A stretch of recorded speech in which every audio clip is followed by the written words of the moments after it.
For all of tonight's recipes, go to 9msn.com.au/homecooked. And for more of Julie's sumptuous meals, pick up a copy of the Australian Women's Weekly. Hi, Julie. Hi, Cal. How you going? Good. Now, I wanted to bring you flowers, but you insisted on raw meat. So I have a little packet of lamb backstrap Awesome. for you. Well, you wanted me to cook your kebab, didn't you? Yes, because we love the kebab, me and my husband. But now that we have a baby, there's not so many drunken Friday night visits to the kebab shop. So I was wanting to recreate that beautiful experience at home. No worries. And I have no idea how to do it. Okay, well, I've got a kebab for you. It's really healthy. It's really fast. Probably faster than going out all night Friday and then buying one. And it's delicious. So it uses a lot of fresh ingredients. Let's cook. Cool.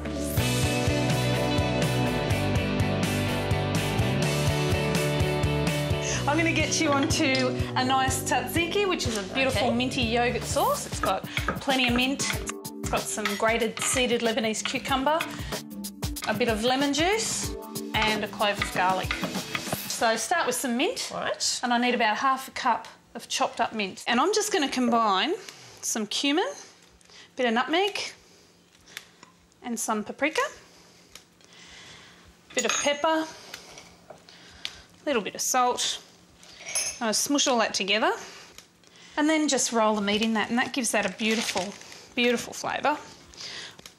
We're just going to sear these, depending on the size of them, depends on how long they take to cook. So just a few minutes if you like your lamb pink. Not everybody does. We like the lamb pink. You like lamb pink? Then pink it shall be. All right, I reckon that's fine enough. Put that in the bowl. Slice that in half lengthways. You just use the spoon to scrape the seeds out. That's the way. Scrape the seeds out. Grab the grater and just grate that into your... Which you can grate it straight to the bowl. Ah. Big grate, small grate? Yeah, otherwise you'll be there for quite a while. Forever. Can you smell the spices on that? Beautiful. It's rich, isn't it? Now, when you're grating, do you get the fear as you get down to the end of the cucumber that you get your fingers, or are you past that? I don't have any fingerprints left. They've all been grated into my tzatziki over the years. When we drive home, we drive past this kebab shop that calls itself the One Stop Kebab Shop. Oh, yeah? Which we always think means that there must be another kebab shop where you can't get all your kebab ingredients at the same place. But this place, you can get everything. OK, you can get the hummus and the... Yep.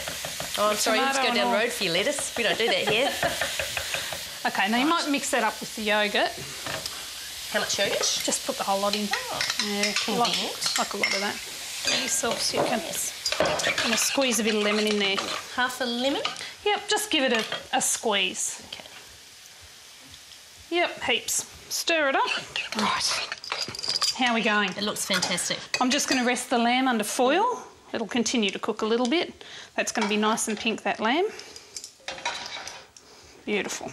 So the lamb's resting, made our tzatziki. We're going to make some cheats tabbouleh. Since you did so well on the mint, I might get you to chop some parsley for me, Carl. Okay. This is the couscous. How much parsley? So that's... I want a good cupful of that, so probably half the bunch. If I go like that, is that all right? Why not? Chefs all over the country reeling in horror. It's the pragmatic way, isn't it?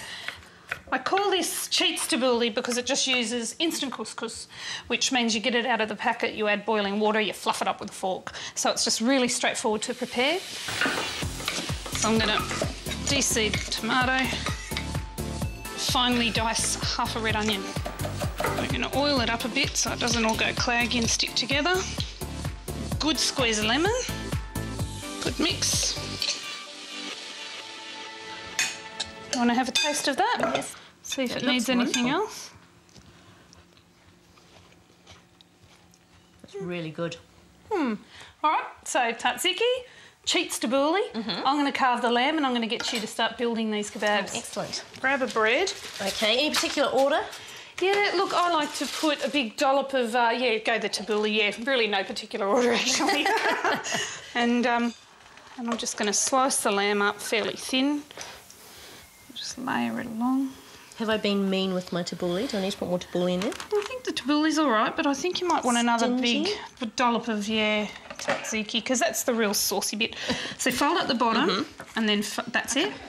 So bottom, then side and side. Yeah. Quite nappy-esque. Yeah, well, that's why you're nailing it, I think. On the simple nice solution. And tight. And just like a nappy, it catches all the dribbles. Fantastic. Look what we made.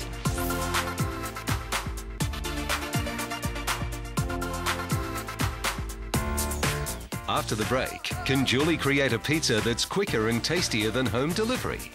Let's try.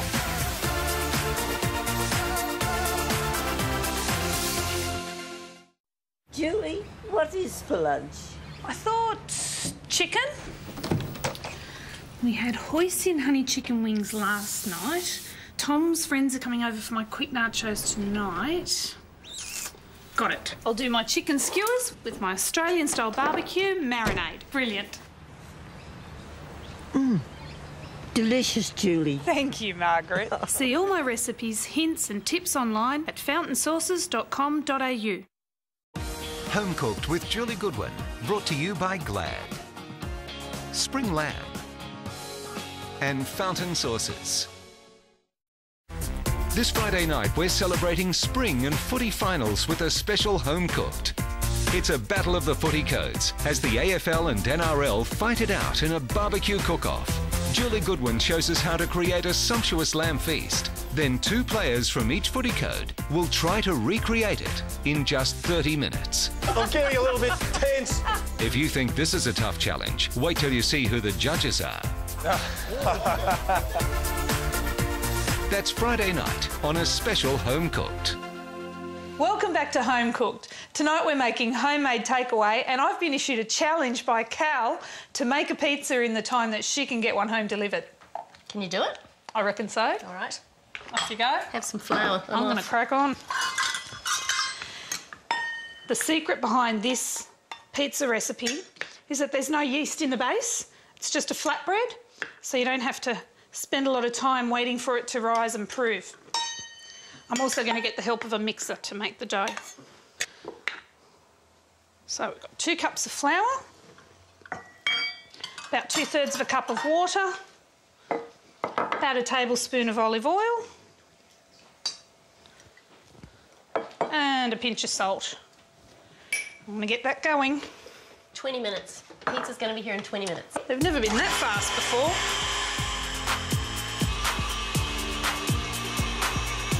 Go, dough, go. Okay, so I've turned the KitchenAid off. It's been going for a couple of minutes. The dough just needs to be brought together by hand for a minute. You just make sure you collect up all those little bits.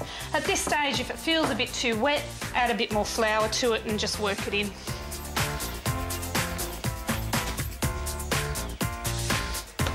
So you knead it until it's nice and smooth like this and sort of elasticy. You know, it's not all that different in feel to a yeast base. It's springy. So that's 4 bases there. Oh, okay. Because I like a nice thin crust pizza. So you just divide that up into 4 and then you get to roll it out.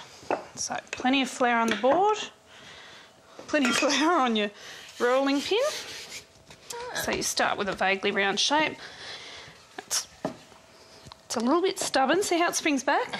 Yeah, you just got to keep persevering. You've got to keep wielding the rolling pin until it stays out and stays flat. So see how that's really, really nice and thin?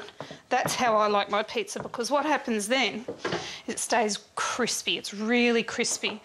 I'll put it on a tray that's got holes. The holes mean that the air comes up through the bottom of the pan, and so the bottom as well gets crispy as well as the top. Now I've got my oven preheating to 225 degrees because I want this to cook fast. So the fun bit now is topping it, and really you can top it with whatever you have at hand. So this is just pasta sauce, so whether you make your own or whether you get it out of a bottle, it's as simple as that. You can use barbecue sauce.